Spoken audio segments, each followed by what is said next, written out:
Welcome back, everyone, to another deep dive. And this time we're going really deep into the world of, are you ready for this? Materials evaluation. Ooh! Exciting! I know, right?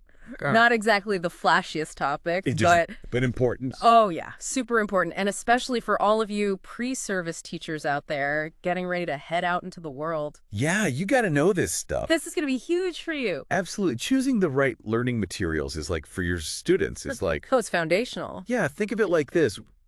You wouldn't build a house without like inspecting the bricks and the mortar and the foundation. Right. You want to make sure you're working with good stuff. Right. That's the same thing with learning materials. You want to make sure they're strong, they're reliable, they're actually going to help build those knowledge and skills. So to help us unpack all of this, we've got a great guide for our deep dive today, an excerpt from a chapter by Brian Tomlinson, and I love the title of this chapter, Materials Evaluation. Straight to the point, no messing around. Yeah, he's not messing around. And Tomlinson, he's a big name in the world of language teaching. He is. And he really gets into like the nitty-gritty Yeah. of what makes learning materials work. Well, and what I think is really cool about Tomlinson's approach is he doesn't just give you like a checklist, like do this, do this, do this, check all the boxes and you're good to go. Yeah. He really wants you to understand the why behind it all, you know? The reasoning. The reasoning, yeah, like as a future teacher, you need to be able to think critically about the materials you're choosing. Like, why am I choosing this? What's the pedagogical reason, Right, like is there a theory behind it? Exactly. Is there research? Yeah.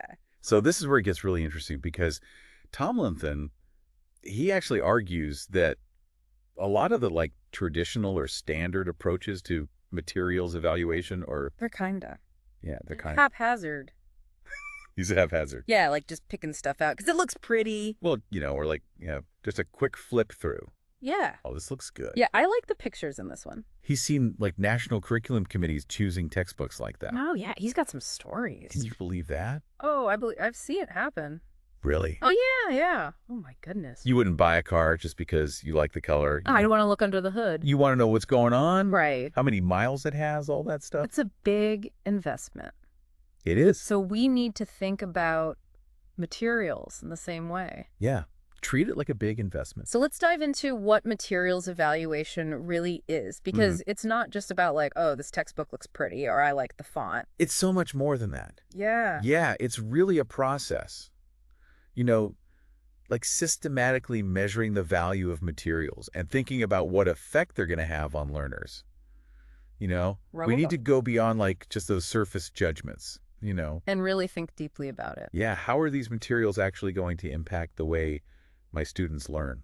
So Tomlinson really stresses over and over again in the chapter that you need to understand, learning theories. Yes. Research in second language acquisition. Absolutely. To really evaluate materials well. Yeah, it's like you can't just throw any activity at students and expect them to magically learn, Right. There's got to be a reason behind it. A pedagogical reason. Yes. There are proven principles, of learning and language acquisition, and we need to use those as the basis for how we choose and use materials. Okay, so let's unpack some of those principles then. Okay, let's do it. So one of the things that Tomlinson talks about is the need for like deep processing of information. Deep processing, yes. Not just rote memorization. No, not just memorizing facts and figures, Right. It's about really engaging with the material in a meaningful way. Making connections, thinking critically. So it's not just about like the cognitive side of things either. Right. Tomlinson's also a big advocate for what he calls effective engagement. Yeah. Feeling good about learning. Yes. And so that means that learning should feel good.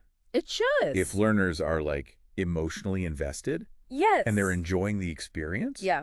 They're much more likely to be successful. Absolutely. So how do we take all of this theory and research and turn it into something practical? Right. That we can use to evaluate materials? Well, Tomlinson gives us some really good advice.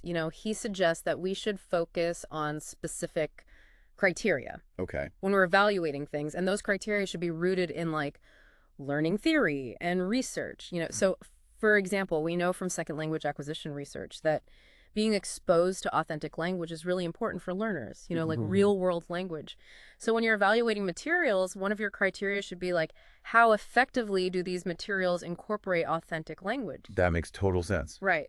Another important criteria would be like, how well do the materials actually draw attention to important linguistic features? Yes. Because it's not enough to just like expose students to language. Right. You got to help them notice those things. Yeah, you need to help them notice the patterns and structure. The nuances, yeah. So that they can really internalize it. Make it their own. Yeah. And of course, we can't forget about communicative tasks. Oh, absolutely. The whole point of learning a language is to communicate right. That's it. That's the goal. So the materials need to provide learners with tons of opportunities. Yes. Give them a chance to use the language. To actually use the language. Yes. In realistic and engaging ways. Exactly. Real world situations.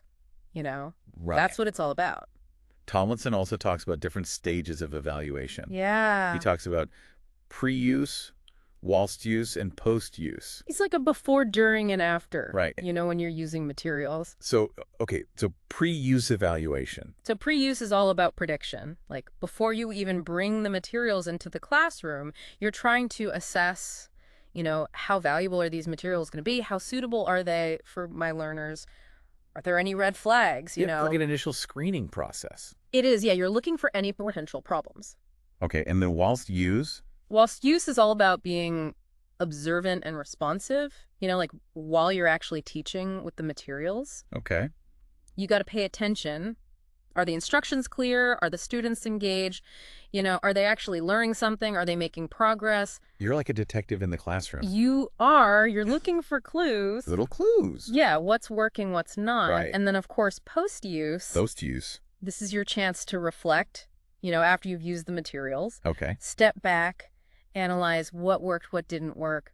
What could I do differently next time? So it's like this constant cycle of... It is, yeah, it's ongoing. Evaluation and reflection. An improvement, yeah. You know, something that I thought was really interesting is that Tomlinson is not a big fan of those like generic checklists. Oh, he hates those checklists. A lot of people use to evaluate materials. Mm-hmm. Yeah, you know those checklists that are like, you know, does the material cover this? Does it have picture? You know, all that stuff. Right. He's like, those checklists are often totally lacking context. Right. And they can lead to some really bad decisions. Like what kind of bad decisions? Like he gives examples of like whole nations, you know, adopting terrible textbooks just because they happen to tick all the boxes on some superficial checklist. Wow.